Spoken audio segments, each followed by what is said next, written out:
چا را لږ ځای واخیستو کور هم پکې خاص کړو الله دې ورڅخه وکړي چا را لږ ځای واخیستو بس وویل الله دې ورڅخه وکړي چا موږ له ځای واخیستو کور هم پردی دی زموږ نه دی دا دغه جینۍ نه مې راواخیستې زما چپاړی نه وي. کتونکو علب خان شیرپو یم کیمرامین ناصر یاسر خان دی یو وارې بیا په ریچن کې موجود یم هغه کور کې چې لحاظ کاکا چې د هغه 5 لوریانې دي یو یې کشر زوی دی ژوند یې د ډېرو کړمو سره مخ و الحمدلله د دې موږ مخکې یو ویډیو کړی وه هغه ویډیو کې څه ناڅه قرضې چې کمې دي هغه خدای پاکه او ستاسو په مرسته او په ملاتړ باندې هغه ختمې شوې مزید هم ضرورت شته دی خو دا تحریک لبیک لخوا چې کوم دی کتونکو دا وګورئ دا کپړې نوې کپړې چې کومې دي ډاکټر محمد شفیق صاحب د طرف نه دا د دې یوې کپړې چې قیمت نه وي نو 3000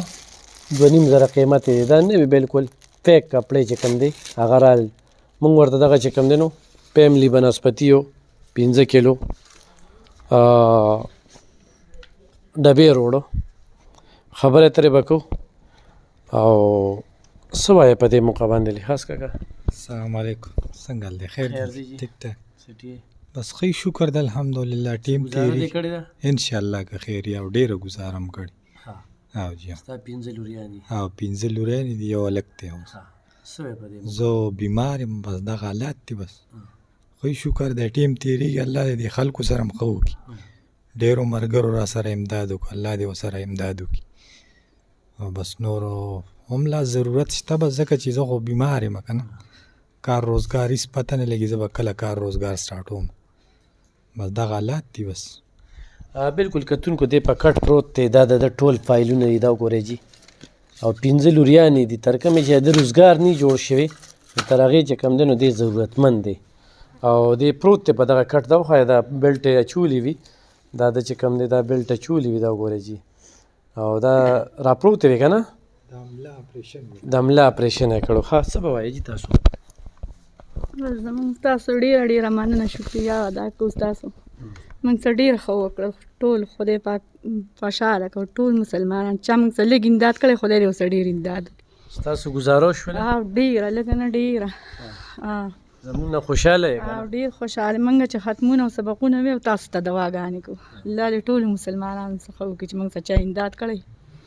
روپۍ دې ورته خدای په لاکونو باندې بدله کړي دا تحریک لبیک لخوا مې د له کپړې روړې دي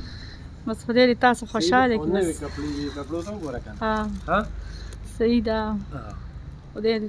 هغوی څخه وکړي چې چا راله تاسو امداد کړی خدای دې اوسه امداد وکړي او دا په کاټ کې پروت دی پرون هم تللی و 10 روپو دوی وله ورکړې ده پیسې وي خلکو رالیږلې وي ښه دی او زما د لاس دا غم دی دا وایي چې عثمان ډاکټر له به ځي خو ورکړه چې لږې پیسې وشي نو لاړ به شي دی چې دې دا ایماره وشي چې دې کې سفر دلته راته پریشانه وراولې او د ماشومانو کور دی نو بس ټول خوراک ته دي او بیماران دي ټول بیمار اوس ټول طبې کوي یخنۍ وخلي او بس کله څه ګزاره کله څه خو بس اوس ډېره ګزاره شکر دی وشوله لکه نه ده چې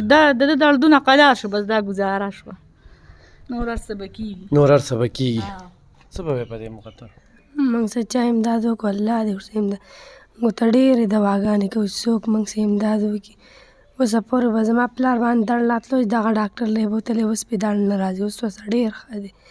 الله دې ورڅخه وکړي موږ ته څوک امداد کړي تاسو 15 خویندې 15 خویندې او یو ورور یم څو سبق له سکول ته تللي 4 سکول ته تللي 3 او یو وړه ده او زه نه ځم ورور مې سکول ته تللی دی ته ولې نه ځې بس زه نه ځم زه پلار خدمت کوم څویمه پورې سبق ویلې اووم ته شوم بس ایسته کاټ شوم دا بله څویم کې ده دا نهم ته شوله او کپړې دې وي بس ګزاره کېدله مخکې کپړو خوشحاله یې که نه ډېره خوشحاله بس دوا به ورته کوو څوک موږ وګوره ښه زه تاله په خپل لاس داسې جوړه در کوم وګوره ښه صحیح ده کتونکو دا د تحریک لبیک لخوا چې کوم موږ ته کپړې ډاکټر محمد شفیق صاحب راکړي د دوی پکې پوره برخه واچوله مصروفیات ډېر زیات و لحاظ کاکا را سره په رابطه کې و او ما یې درځم به خو د سیلاب په دې دغه کې ډېر زیات چې کوم دی نو مصروف یو ډاکټر امین خټک صاحب او بل یو ډاکټر صاحب د هغوی هم ډېره زیاته مننه کوو او دوی ته مې هغه ټایم چې تلمه نو ما یې غوړي به درله وړم ویلي مې درته که نه روم مې دلته بالکل ویلي نو کتونکو لکه 5 جینکې دي لحاظ کا نمبر دې څه دی 0315 831 12 کتونکو یخ پنیغه ورسره امداد کولی شي او په دې باندې زموږ اکاونټ نمبر خو موږ سره کولی شي الحمدلله هم ستاسو سره نیغ په نیغه امداد وکړو او د دوی ژوند لږ بخال شو هغه سخت دی هغه ړومبي دغه کې چې راغلی وم نو هغه د لحاظ کاکه داسې خال نه و دا اوس چې کوم خال دی ډېره ښه والې پکې راغلی دی انشاءالله دا سلسله به مخ په وړاندې بوځو دې خوا سیلاب ځپلي چې کوم دی هغه ډېر زیات دغه دي دې خوا مستحقین چې کوم دي او ما به کې ډاکټر محمد شفیق صاحب ته وویل هغه وی بالکل داسې خلکو ته هم ځان ورسوه انشاءالله داسې خلکو ته هم ځان رسوم ډېره مننه خوشحاله